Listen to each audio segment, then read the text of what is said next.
From a very early age, many women are quietly guided toward one idea that seems to shape the entire direction of their lives: the belief that marriage is the ultimate goal. It is rarely presented as a choice in the purest sense. Instead, it appears as an expectation woven into stories, traditions, movies, and everyday conversations. Little girls grow up watching fairy tales where the story ends the moment the princess finds her prince. Society celebrates weddings as life's greatest milestone, reinforcing the idea that happiness is waiting at the end of that aisle. Over time, this message becomes so deeply ingrained that many women begin measuring their worth against it. Questions from family, relatives, and even strangers start appearing at certain ages. When are you getting married? Have you found someone yet? These questions may sound harmless, but they quietly carry a powerful implication that life is incomplete until marriage happens. Psychological thinkers like Dr. Gabor Maté often point out that social expectations can shape decisions more than people realize. When a woman grows up surrounded by the idea that marriage defines success or stability, she may begin to feel pressure long before she fully understands who she is as an individual. The timeline becomes more important than the self-discovery. In this environment, some women begin to fear being left behind. They see friends getting married, families celebrating engagements, and social media highlighting perfect-looking relationships. Slowly, the thought forms in the background of the mind: maybe I need to hurry. Maybe I need to find someone before it's too late. And when decisions are made from fear or pressure, they are rarely rooted in true freedom. The deeper issue is not marriage itself. Love, partnership, and commitment can be beautiful when they are chosen consciously. The real concern arises when marriage becomes something a woman feels she must achieve rather than something she genuinely chooses after understanding her own identity, values, and emotional needs. When someone enters a lifelong commitment before discovering who they truly are, they may unknowingly shape their life around expectations instead of authenticity. They may adapt themselves to fit the role of partner or spouse rather than continuing to explore their own voice and direction. This is why the conversation around marriage needs honesty. A woman's life should never feel incomplete simply because she has not yet married. Her growth, purpose, and identity exist independently of that milestone. When a woman learns to know herself first, her strengths, boundaries, dreams, and emotional patterns, any relationship she chooses later becomes far healthier. It becomes a decision made from awareness rather than pressure, and that difference can shape the entire course of her life. One of the quiet realities many women encounter in relationships is the subtle expectation to become the emotional center of everything. It is rarely stated directly, but over time it becomes part of the role they are expected to play. They are often the ones who keep the peace during conflict, who notice when something feels wrong in the household, who remember birthdays, manage emotional tensions, and make sure everyone feels supported. On the surface, these actions may look like simple acts of care, but when they become constant responsibilities, they slowly turn into a form of emotional labor that many women carry alone. Psychological voices like Dr. Gabor Maté often talk about how people learn early in life to suppress parts of themselves in order to maintain connection. In relationships, this pattern can become even stronger. A woman may begin to silence her own frustrations, minimize her own needs, or avoid expressing her true feelings simply to keep harmony intact. She might tell herself that this is what love looks like: being patient, being understanding, being the one who holds everything together. At first, these sacrifices may feel small: ignoring a personal desire here, adjusting a dream there, or placing someone else's goals above her own. But when this pattern continues for years, the effects become deeper. The woman who once had clear passions, opinions, and ambitions may begin to feel distant from those parts of herself. She becomes so focused on supporting the relationship that her own identity slowly moves into the background. What makes this dynamic particularly challenging is that it often goes unnoticed. Society frequently praises women for being selfless partners and devoted caregivers. The more they sacrifice, the more they are admired for their patience and strength, yet rarely does anyone ask whether those sacrifices are costing them their sense of self over time. This can create an inner conflict. A woman may begin feeling exhausted, unfulfilled, or disconnected without fully understanding why. From the outside, everything might appear stable: a relationship, a family, a life that fits society's expectations. But internally, she may feel like parts of her personality have been set aside to maintain that stability. The real issue is not partnership itself. Healthy relationships can absolutely support both individuals in growing and thriving. The problem arises when a relationship quietly demands that one person consistently shrink in order to keep it functioning. When a woman learns to value her authenticity as much as her ability to care for others, the entire dynamic changes. Love no longer requires the disappearance of her voice. Instead, it becomes a space where two people can support each other without either one losing the essence of who they truly are. One of the most powerful yet often unspoken forces that shapes our relationships is the influence of our early emotional experiences. Long before anyone begins searching for love, their understanding of connection has already been quietly formed in childhood.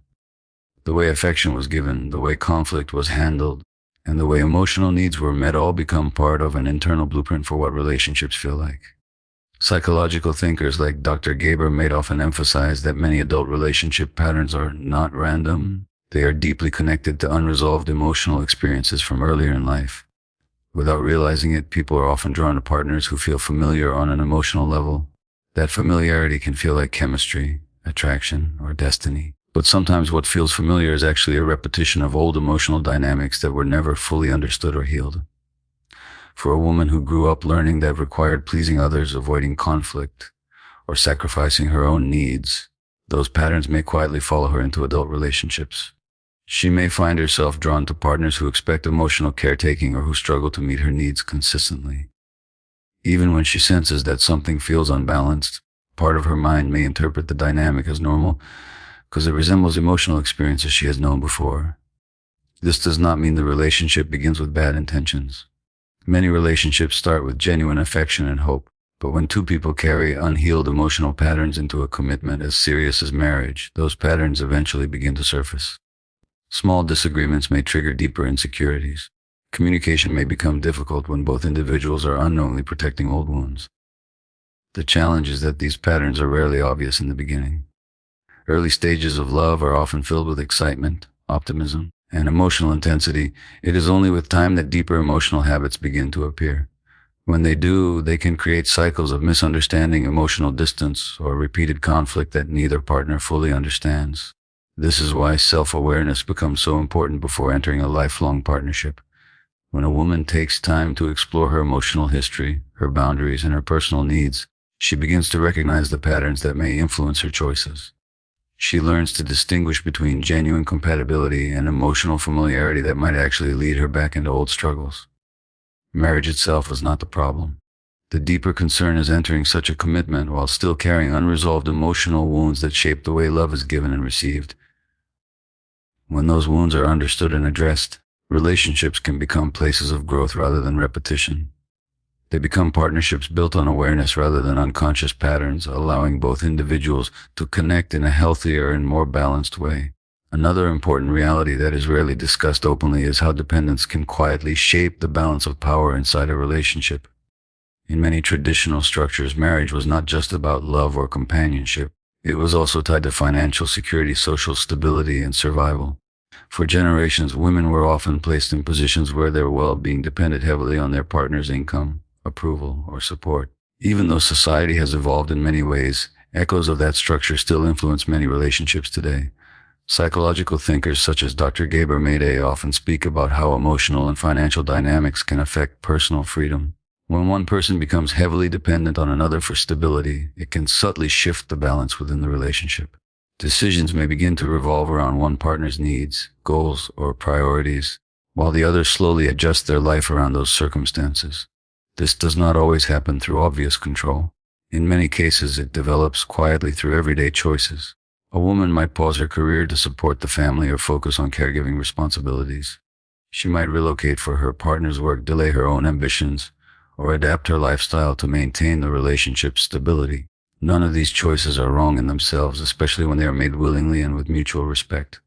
The problem arises when those choices slowly remove a person's sense of independence or personal agency. Over time, dependence can create an invisible pressure to stay in situations that may no longer feel healthy.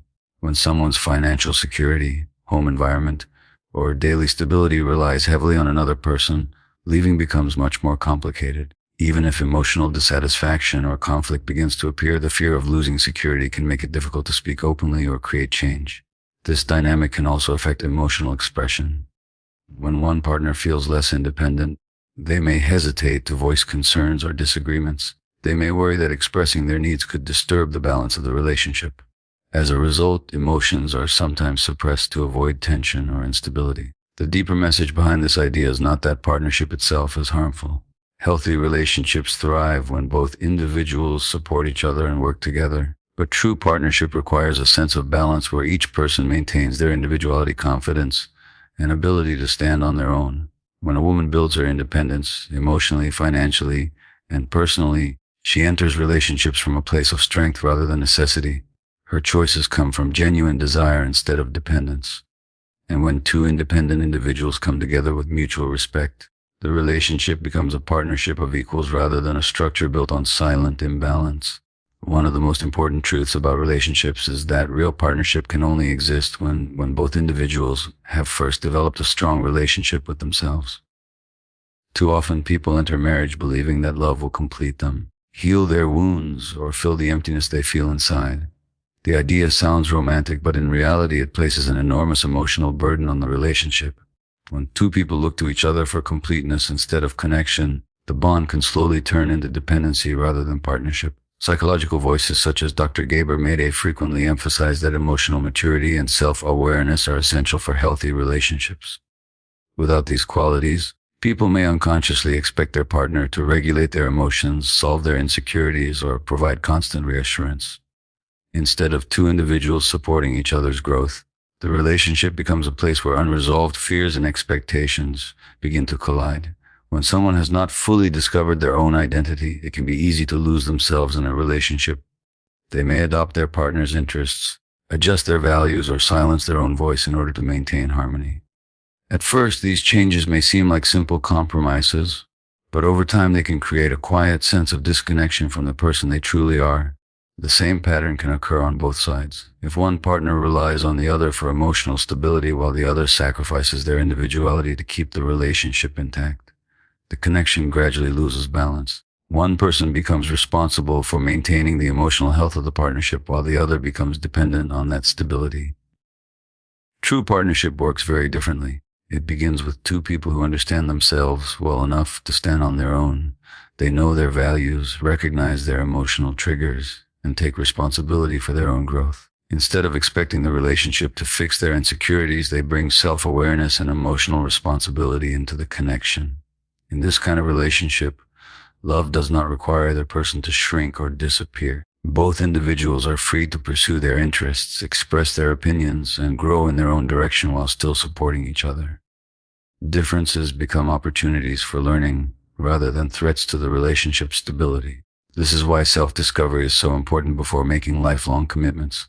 When a woman understands her own needs, boundaries, and purpose, she is far less likely to settle for a connection that demands self-sacrifice.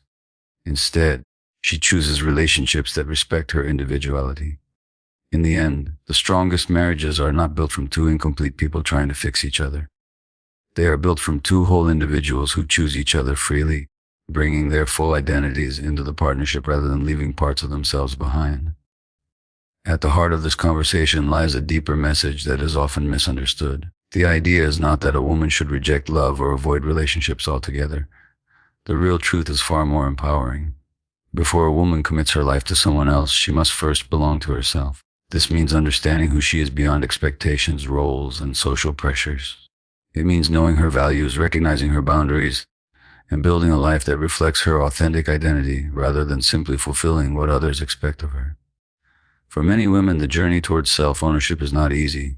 From a young age, they may have been taught to prioritize harmony, to care deeply for others, and to adjust themselves to maintain relationships. While these qualities can be beautiful expressions of empathy and compassion, they can also make it difficult to recognize when personal needs are being overlooked. Over time, a woman may become so focused on supporting others that she loses sight of what she truly wants for herself. Psychological thinkers like Dr. Gabor Maté often emphasize that genuine connection can only exist when individuals remain connected to their own inner truth. When someone enters a relationship while disconnected from their own identity, they may begin shaping themselves around their partner's expectations. They may silence certain opinions, abandon certain dreams, or adjust their personality to maintain acceptance. Slowly, the relationship becomes less about two people sharing their authentic selves and more about one person trying to preserve the connection at any cost. Belonging to oneself changes this dynamic completely.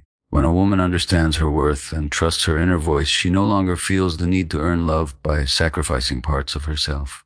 She becomes comfortable expressing her needs, communicating her boundaries, and walking away from situations that do not respect their well-being.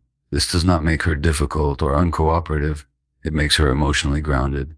From this place of self-awareness, relationships begin to look different.